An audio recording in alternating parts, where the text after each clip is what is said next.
อให้เฮาใช้เวลาเพื่อตึกตองเทิงพระคำของพระเจ้าด้วยเทศนาในหัวข้อเรื่องราวของแม่เรื่องราวของแม่แมนอยู่ในปึ้มที่จัดพิมพ์โดยสำนักพิมพ์มินคีเซเด็กในปี 2016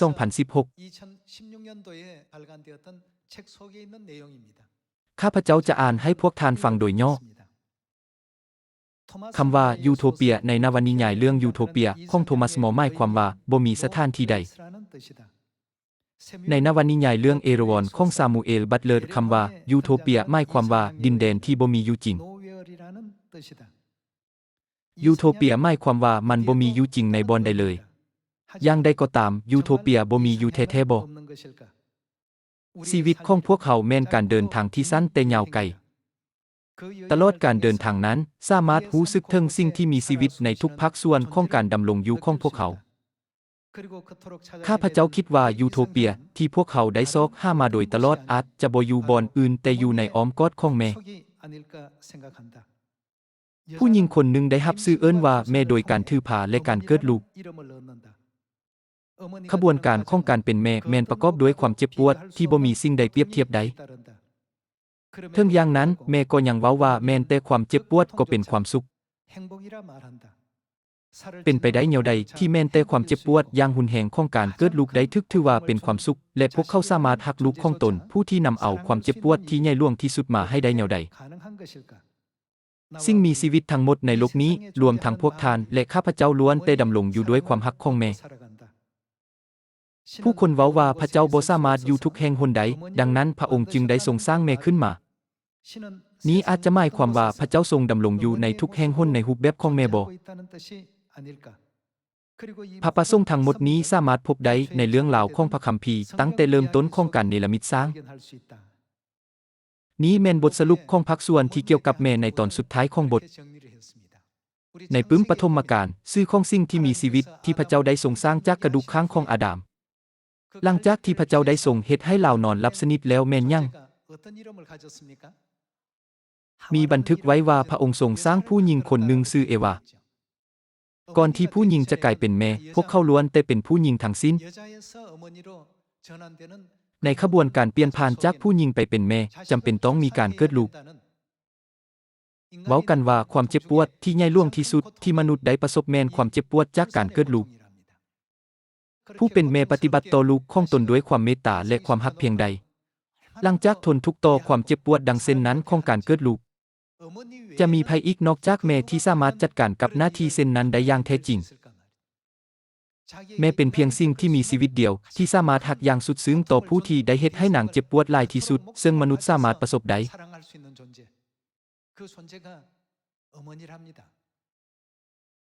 ดังนั้นในขณะที่อ่านตอนสุดท้ายของปึ้มที่มีชื่อว่าเรื่องราวของแม่ข้าพเจ้าสามารถเข้าใจได้ว่าชีวิตของแม่ในโลกนี้ถูกสร้างขึ้นโดยพันธุกรรมที่สืบทอดมาจากแม่ของพวกเขาผู้ที่ดำเนินชีวิตแห่งการเสียสละการอุทิศตนและการรับใช้เพื่อลูกของพวกเขาเบิ่งคือว่าแม่ทุกคนก็เป็นเส้นเดียวกันถ้าเพื่อเห็นแก่ลูกแล้วนางก็ถ่อมตัวลงและรับตำแหน่งที่ต่ำเทิงแม้นว่านางจะเป็นที่ย่องยอนับถือและล้ำค่าก็ตามบ่มีไผนอกจากแม่เท่านั้นที่สามารถเฮ็ดสิ่งนี้ได้เป็นหยังพระเจ้าจึงทรงสร้างแม่ให้เป็นเช่นนั้นมื้อนี้ขอให้เฮามากวดสอบเบิ่งพระคัมภีร์เกี่ยวกับเรื่องนี้พวกเขาขอบใจต่อการเสียสละอันยิ่งใหญ่ของแม่ฝ่ายกายแต่เมื่อเฮาสืบย้อนกลับไปถึงเชื้อสายของแม่ในท้ายสุดก็จะมาถึงเอวาอิงตามพระคัมภีร์เอวาถูกบันทึกว่าเป็นภรรยาของไผนางถูกบันทึกว่าเป็นภรรยาของอาดามอิงตามโรมบทที่5ข้อที่14อาดามเป็นสัญลักษณ์เทิงไผเราเป็นสัญลักษณ์เทิงพระคริสต์ผู้ที่จะเสด็จมาเว้าอีกอย่างหนึ่งว่าพระบิดาฝ่ายจิตวิญญาณของพวกเขาในพระคัมภีร์แม่ฝ่ายจิตวิญญาณผู้ที่เป็นภรรยาของพระบิดาฝ่ายจิตวิญญาณถูกเอิ้นว่าเอวาเพราะนางเป็นแม่ของมนุษย์ทั้งปวง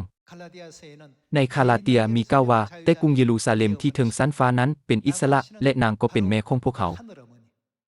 แม่ก็เช่นกันมักจะคิดฮอดแม่ของเพิ่นอยู่เรื่อยๆและแม่ของแม่ก็เช่นกันเมื่อชีวิตรู้สึกอึดอัดท้าทายและอิดเมื่อยวัยหนุ่มสาวของทานจางหายไปลุกออกจากหังของทานและบ่มีภัยอยู่อ้อมรอบตัวทาน ถ้าท่านทึกถามว่าท่านคิดฮอดไผที่สุดคำตอบมักจะเป็นแม่แม่นแต่ในท่ามกลางผู้สูงอายุแม่นแต่เมื่อพอตู้ในช่วงอายุ80และ90ปีทึกถามพวกเขาก็ตอบว่าพวกเขาคิดฮอดแม่หลายที่สุด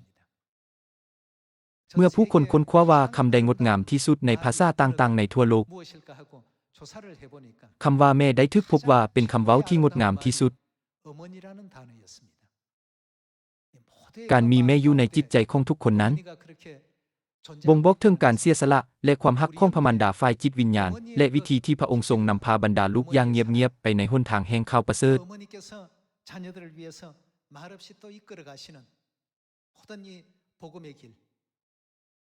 ข้าพเจ้าคิดว่าทั้งหมดเหล่านี้แม่นปัจจัยที่เฮ็ดให้ทุกคนคิดถึงแม่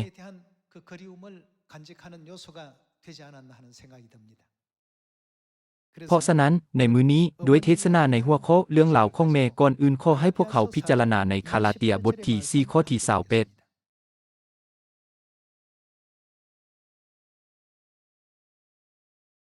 คาลาเตียบทที่4ข้อที่28บัดนี้พี่น้องทั้งหลายของเฮาเอ่ยพวกเจ้าก็เป็นลูกๆของพระเจ้าตามพระสัญญาเหมือนดังอีซากในคราวนั้นลูกที่เกิดตามธรรมดาได้ข่มเหงผู้ที่เกิดเพราะพระวิญญาณของพระเจ้าและเดี๋ยวนี้ก็ยังเป็นคือกันในข้อที่28ได้มีบันทึกไว้ว่าพวกเขาเป็นลูกๆของพระเจ้าตามพระสัญญาเหมือนดังอีซากนี้แสดงให้เห็นว่าพระคัมภีร์พรรณนาถึงผู้ที่เชื่อในพระเจ้าและมีส่วนร่วมในเส้นทางแห่งความพ้นอย่างใดจากนั้นขอให้เปิด1โยฮันบทที่2เพื่อเบิ่งว่าพระเจ้าได้ทรงเฮ็ดพระสัญญาหยังกับพวกเขาเพื่อที่พวกเขาจะได้กลายเป็นลูกแห่งพระสัญญาของพระองค์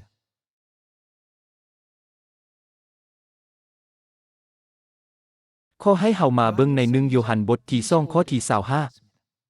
25นี้และแม่นสิ่งที่พระคริสต์เองได้สัญญาว่าจะให้พวกเขาคือพระองค์ได้ทรงสัญญาหยังกับพวกเขาชีวิตอันตลอดไปเป็นนิจพระคัมภีร์เป็นพยานว่าพระเจ้าได้ทรงสัญญาว่าจะให้ชีวิตอันตลอดไปเป็นนิจแก่พวกเขา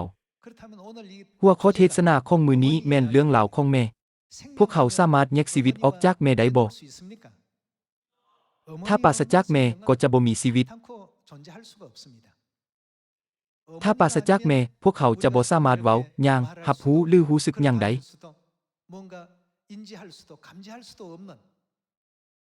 พวกเขาสืบทอด DNA ทั้งหมดจากแม่ของพวกเขาในร่างกายของมนุษย์มีหลายกว่า60ล้านจุลังได้กล่าวกันว่าครึ่งหนึ่งของพันธุกรรมของพวกเขามาจากพ่อและอีกครึ่งหนึ่งแม่นมาจากแม่แต่ว่ามีเพียงแต่พันธุกรรมไมโทคอนเดรของแม่เท่านั้นที่ถูกส่งไปสู่ลูกหลานสิ่งนี้บ่งบอกว่าพวกเขาบ่สามารถกลายเป็นมนุษย์ที่สมบูรณ์ได้โดยปราศจากแม่เพราะฉะนั้นพวกเขาบ่สามารถมีชีวิตได้โดยปราศจากแม่ขอให้มาพิจารณาเบิ่งพระประสงค์ของพระเจ้าในเรื่องนี้อย่างละเอียดขอให้มาเบิ่งในปึ้มพนิมิตบทที่4ข้อที่11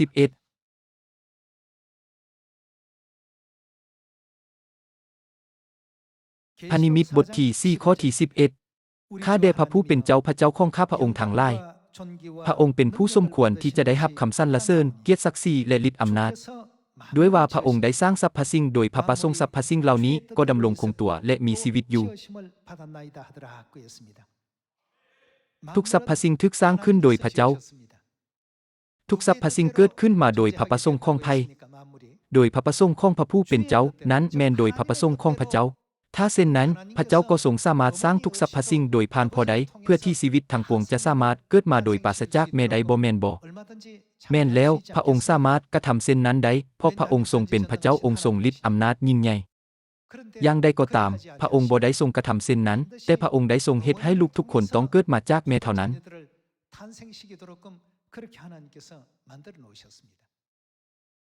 ถ้าปราศจากแม่ชีวิตก็บ่สามารถสมบูรณ์ได้อย่างแน่นอนเพื่อที่จะให้กำเนิดหุ้นต่อไปผู้เป็นแม่ต้องอดทนต่อความทุกข์ทรมานหลาย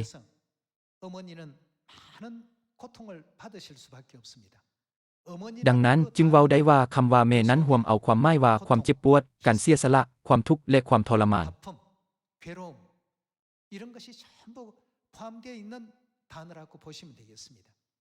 พวกเขามักจะฮ้องออกมาโดยบ่ได้ตั้งใจอยู่เรื่อยๆว่าแม่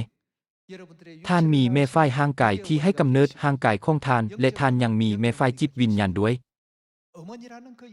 พวกท่านต้องเข้าใจว่าในชื่อของแม่นั้นมีความยากลำบากและความเจ็บปวดที่เสื่องไว้นับบ่ถ้วนที่ต้องอดทนในการเลี้ยงดูลูก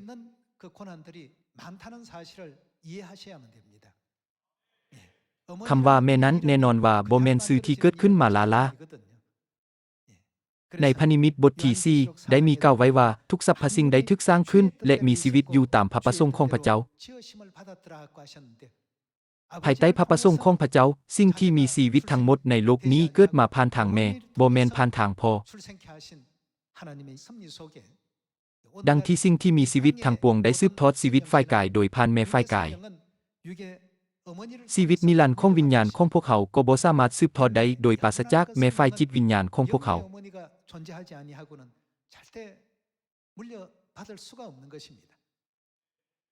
เพื่อปลุกพวกเขาให้รู้ถึงพระประสงค์ของพระองค์พระเจ้าได้ทรงออกแบบมันไว้ดังเช่นนี้เพื่อให้สิ่งที่มีชีวิตทั้งหมดตั้งแต่ป่าในทะเลจนถึงนกในอากาศและสัตว์ต่างๆที่เที่ยวไปมาถึงหน้าดิน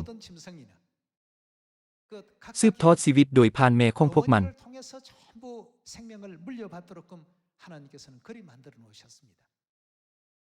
สิ่งนี้สั่งสอนพวกเขาว่าดังที่ชีวิตฝ่ายกายถูกมอบให้ผ่านทางแม่ฝ่ายกายก็ต้องมีแม่ฝ่ายจิตวิญญาณผู้ที่ให้ชีวิตนิรันดร์ของวิญญาณของพวกเขาบ่แม่นบ่สิ่งนี้ถือได้ว่าพระเจ้าทรงปลุกพวกเขาให้รู้ถึงความจริงที่ว่าชีวิตนิรันดร์บ่สามารถถูกมอบให้ได้ถ้าปราศจากแม่ฝ่ายจิตวิญญาณของพวกเขาแล้วแม่ฝ่ายจิตวิญญาณมีอยู่ในพระคัมภีร์แท้ๆบ่พระคัมภีร์ต้องเป็นพยานถึงทุกสิ่งสิ่งที่พระคัมภีร์บอกให้รู้และเป็นพยานนั้นแม่นสำคัญยิ่งกว่าหลายขอให้เฮามายืนยันคำสอนของพระเจ้าว่าพวกเขามีแม่ฝ่ายจิตวิญญาณผู้ที่ให้ชีวิตนิรันดร์โดยผ่านปฐมกาลบทที่1ขอให้ไปเบิ่งในปฐมกาลบทที่1ข้อที่26ในบทที่1ข้อที่26มีกล่าวว่าแล้วพระเจ้าก็กล่าวว่าบัดนี้เฮาจะสร้างมนุษย์ให้คล้ายคือเฮาถ้าพระเจ้าพระบิดาเพียงองค์เดียวทรงสร้างมนุษย์พระองค์ควรจะกล่าวว่าข้าพเจ้าจะสร้างแทนที่จะกล่าวว่าเฮาจะสร้างซึ่งเป็นการเว้าที่บ่ถูกต้อง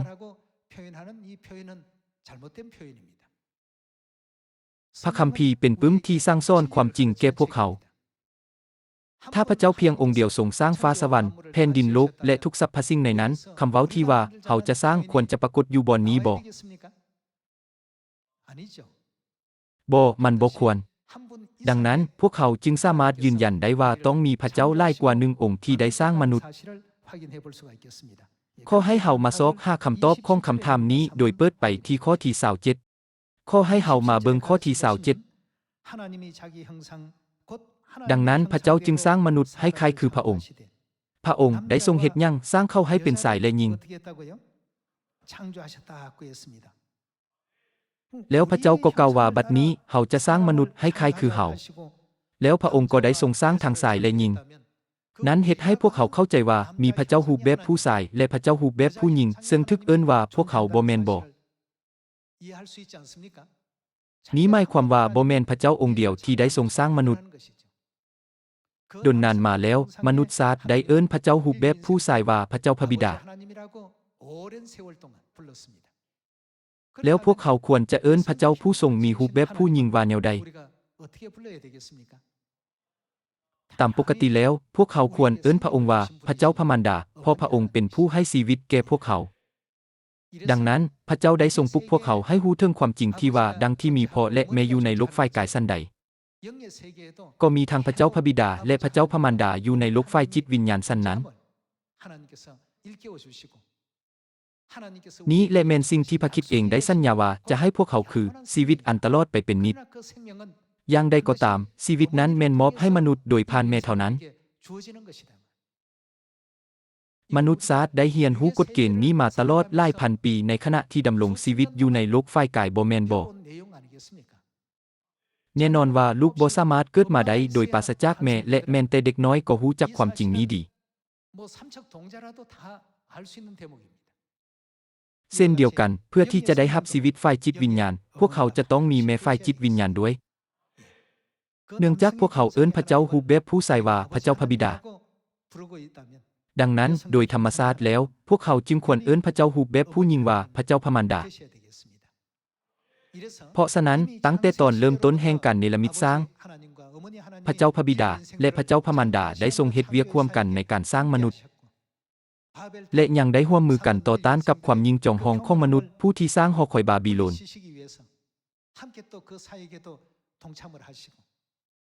นี้แม่นเหตุผลว่าเป็นหยังคำนามพหุพจน์เอโลฮิมจึงถูกใช้ในพระคัมภีร์เมื่อกล่าวถึงพระเจ้าเหตุผลที่ใช้คำว่าเอโลฮิมที่เป็นคำนามพหุพจน์เพื่อกล่าวถึงพระเจ้าบ่แม่นย้อนว่าพระคัมภีร์ขาดคำนามเอกพจน์ที่หมายถึงพระเจ้ามีคำนามเอกพจน์แม่นเอโลอาและเอบ่แม่นบ่แม่นคำนามที่ใช้ในการอ้างถึงพระเจ้าองค์เดียวอย่างใดก็ตามตลอดพระคัมภีร์ทั้ง66เล่มนั้นพวกเขาสามารถเห็นได้ว่าคำว่าเอโลฮิมซึ่งอ้างถึงพระเจ้าได้ถูกนำใช้หลายกว่า 2,500 เทื่อได้มีบันทึกไว้ดังเช่นนั้นในข้อความต้นฉบับของพระคัมภีร์ซึ่งเฮ็ดให้แม้แต่นักวิชาการด้านพระคัมภีร์ก็บ่สามารถปฏิเสธได้ดังนั้นเมื่อมีแม่เท่านั้นมนุษย์ชาติจึงสามารถรับสิ่งที่พระเจ้าทรงสัญญาไว้ได้พระสัญญาของพระเจ้าแม่นหยังนั้นแม่นชีวิตนิรันดร์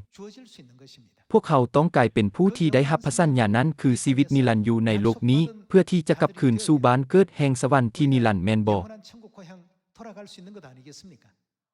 สำหรับผู้ที่บ่ได้รับพระสัญญานี้บ่ว่าพวกเขาจะเว้าว่าพระผู้เป็นเจ้าข้าพระผู้เป็นเจ้าข้าหรือข้าพระองค์เชื่อข้าพระองค์เชื่อเป็น100เทื่อก็ตามคำสอนของพระเยซูในมัทธิวบทที่7แม่นยัง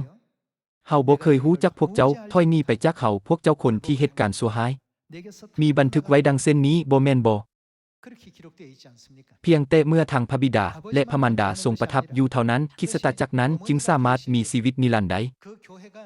และบุคคลหนึ่งก็สามารถกลายเป็นลูกแห่งพระสัญญาผู้ที่จะสืบทอดพระสัญญาแห่งชีวิตนิรันดร์ได้พวกเขาสามารถกลายเป็นลูกแห่งพระสัญญาโดยปราศจากพระมารดาได้บ่มันเป็นสิ่งที่เป็นไปบ่ได้และถือได้ว่าเป็นเพียงคำสอนที่ผิดซึ่งบิดเบือนคำสั่งสอนของพระเจ้าที่ทรงประทานแก่พวกเขาจากนั้นเฮาจะเห็นอยู่ในครอบครัวอยู่เสมอว่าแม่รับใช้ลูกและสามีของลาวนั้นแม่นระเบียบที่พระเจ้าได้ทรงตั้งไว้มีบันทึกไว้ว่าผัวเป็นหัวของเมียบ่แม่นบ่พระคัมภีร์ยังบอกว่าฝ่ายเมียจงยอมอ่อนน้อมต่อผัวของตนดังที่ยอมอ่อนน้อมต่อพระผู้เป็นเจ้าฝ่ายผัวจงหักเมียของตนนี้แม่นสิ่งที่พระคัมภีร์สั่งสอนพวกเขาเกี่ยวกับการสร้างครอบครัวที่ปองดองกันพระคัมภีร์เต็มไปด้วยคำสั่งสอนที่พวกเขาควรดูแลซึ่งกันและกันทั้งพ่อและแม่ล้วนแต่ล้ำค่า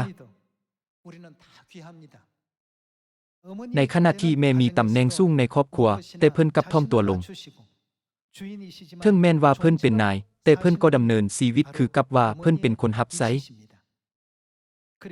นอกจากนี้ยังมีกล่าวว่าความรักของแม่ที่มีต่อลูกของตน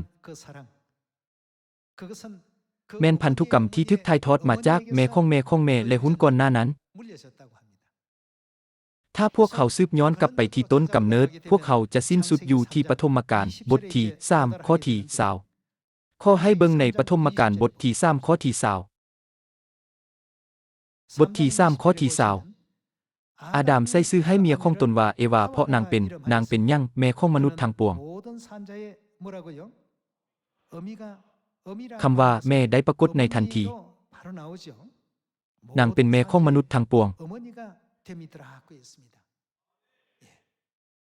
สรุปแล้วชีวิตเริ่มต้นที่เอวาแม่นภรรยาของไพ่นางเป็นภรรยาของอาดัมและในพระคัมภีร์อาดัมเป็นสัญลักษณ์ถึงพระคริสต์ให้เฮามาเบิ่งในปึ้มโรมบทที่5ข้อที่14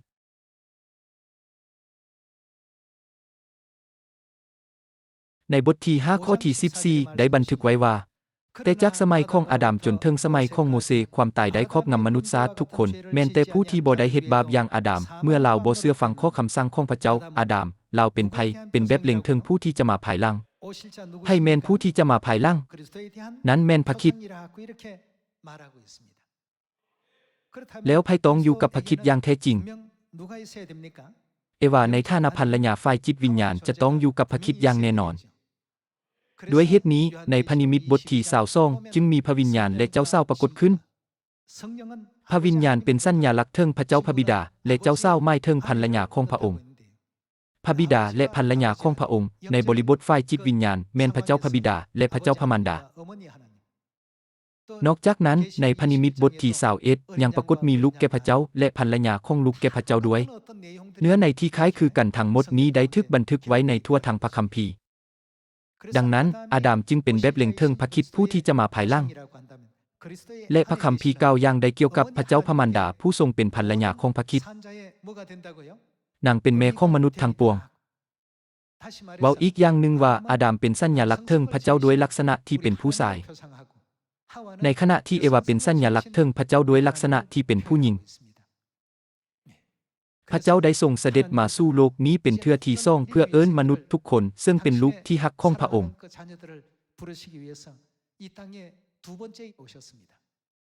2,000 ปีก่อนพระองค์ได้ทรงประกาศข่าวประเสริฐในเมืองนาซาเร็ตแขวงคาลิเลซึ่งเป็นการเสด็จมาสู่โลกนี้ในสภาพเนื้อหนังตามคำทำนวยของต้นเดือเทศพระองค์ได้ทรงรับบัพติศมาอีกเทื่อหนึ่งในปี 1948 และได้ทรงเริ่มต้นเวียกงานแห่งข่าวประเสริฐเป็นเทื่อที่2อยู่ในโลกนี้จากนั้นเพื่อเป็นการสำเร็จคำทำนายของกษัตริย์ดาวิดพระองค์จึงได้เสด็จขึ้นสู่สวรรค์หลังจากสำเร็จภารกิจการประกาศข่าวประเสริฐเป็นเวลา37 ปีโดยผ่านอัครทูตโยฮันในพระนิมิตบทที่22พระองค์ได้ทรงปลุกพวกเขาให้รู้ถึงความจริงที่ว่าทุกชนชาติในทั่วโลกต้องรู้จักพระเจ้าพระมารดาและกลับคืนไปสู่อ้อมกอดของพระองค์ขอให้มาเบิ่งในพระนิมิตบทที่22ข้อที่17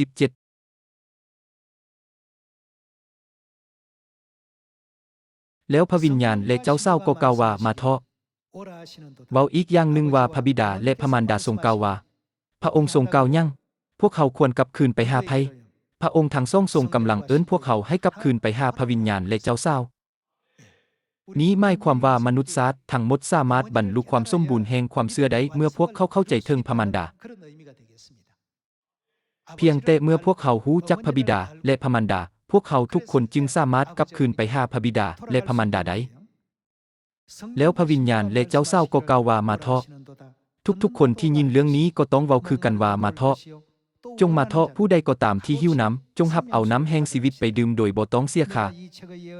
ข้าพเจ้าคือโยฮันเตือนทุกคนที่ได้ยินคำทำนวยในปึ้มนี้อย่างเด็ดเดี่ยวว่าเว้าอีกอย่างหนึ่งว่าข้าพเจ้าเตือนทุกคนที่ได้ยินถ้อยคำในพระคัมภีร์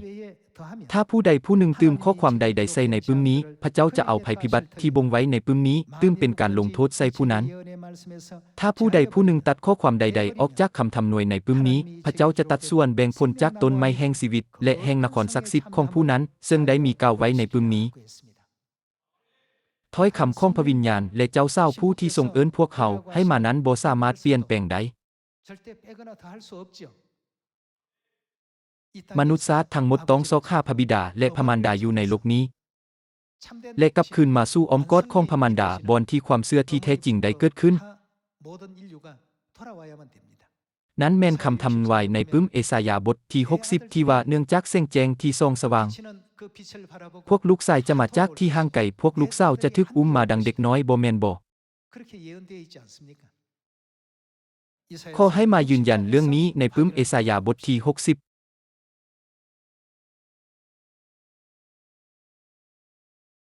บทที่60ข้อที่1เยรูซาเล็มจงลุกขึ้นส่องแจ้งดังตะเวนในที่นี้ขอให้เฮาเอาใจใส่ว่าความสว่างเป็นของไผและบอนที่กล่าวว่าส่องแจ้งเพราะว่าความสว่างของเจ้ามาแล้วพระผู้เป็นเจ้าจะให้สง่าราศีส่องใส่เจ้าความสว่างของเจ้าในที่นี้หมายถึงความสว่างของไผ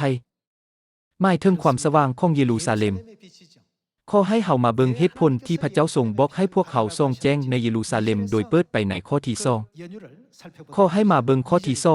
2ความมืดจะปกคลุมแผ่นดินโลกในพระคัมภีร์ภาษาไทยได้บันทึกไว้ว่าความมืดจะปกคลุมแผ่นดินโลกความมืดจะปกคลุมแผ่นดินโลก ได้มีบันทึกไว้ว่าความมืดจะปกคลุมแผ่นดินโลกและความมืดตึบปกคลุมสนซาดทั้งหลายตาหูและหัวใจไฟจิตวิญญาณของมนุษย์ทั้งเป็ดพันล้านคนกำลังถูกปกคลุมอย่างสมบูรณ์แล้วเพราะว่าเบิ่งเถิดความมืดจะปกคลุมแผ่นดินโลกและความมืดตึบปกคลุมสนซาดทั้งหลายแต่พระเจ้าจะทรงขึ้นมาเหนือเจ้าและเขาจะเห็นพระสง่าราศีของพระองค์เหนือเจ้าขอให้เบิ่งข้อที่3และบรรดาประชาชาติจะพวกเขาจะเฮ็ดหยังมายังความสว่างของเจ้าและกษัตริย์ทั้งหลายมายังความสุขใสแห่งการขึ้นของเจ้าและบรรดาประชาชาติจะมายังความสว่างของเจ้าและกษัตริย์ทั้งหลายมายังความสุขใสแห่งการขึ้นของเจ้านี้บ่แม่นคำทำนายที่พวกท่านทำนายไว้บ่แม่นคำทำนายที่ข้าพเจ้าทำนายไว้เช่นกันไผเป็นผู้ที่ได้ทำนายเรื่องนี้นี้เป็นคำทำนายที่พระเจ้าทรงทำนายไว้ข้อให้เบิ่งข้อที่4จงเบิ่งรอบตัวเจ้าและเห็นหยังเกิดขึ้นแด่คือฟุ้งชนของเจ้าพวมเต้าโฮมกันกลับขึ้นมาพวกลูกชายของเจ้าจะมาจากที่ห่างไกลพวกลูกสาวของเจ้าจะถูกอุ้มมาดังเด็กน้อยเจ้าจะเห็นสิ่งนี้และเต็มด้วยความปิติยินดีจะทางสั้นทางเส้นด้วยความตื่นเต้นทรัพย์สมบัตินานาชาติจะถูกนำมาจากพื้นทะเลทรัพย์สมบัติของเขาจะมาอย่างเจ้าเรื่องเหล่านี้จะเกิดขึ้นเมื่อใดเมื่อพวกเขาสร้างซ่อนแจ้งประกาศและส่องแสงความสว่างแห่งสง่าราศีของเยรูซาเล็มให้แก่ทุกชนชาติในหมู่บ้านโลกนี้ที่ถูกปกคลุมด้วยความมืด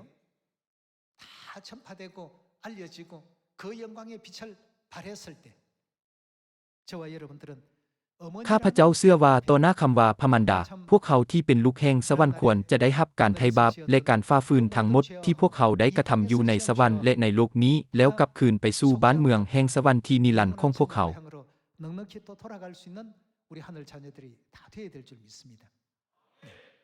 คำว่าแม่เป็นคำพิญานที่มีชีวิตเทิงความเจ็บปวดที่แม่อดทนเพื่อให้ชีวิตแก่พวกเขา